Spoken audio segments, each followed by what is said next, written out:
Studio Saharsa.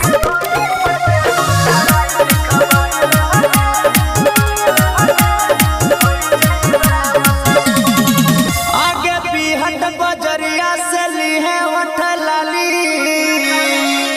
आगे देघरा से किनी है करे जा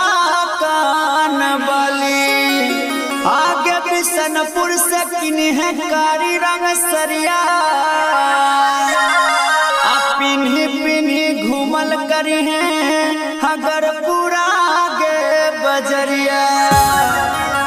गलहंगा पे बेगूसराय लिखवाइल होई जइबे मशहूर, गगोरी पर बेगूसराय लिखवाइल होई जइबे मशहूर, होई जइबे मशहूर गे छोरी होई जइबे मशहूर।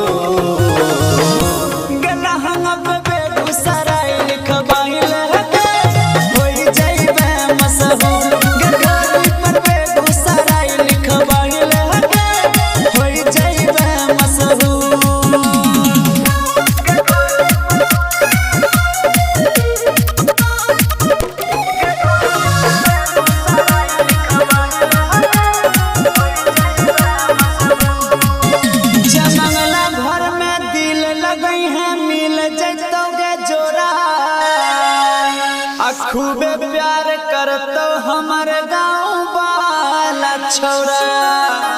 आ डीजे पर बजतो जब रसिया के गाना,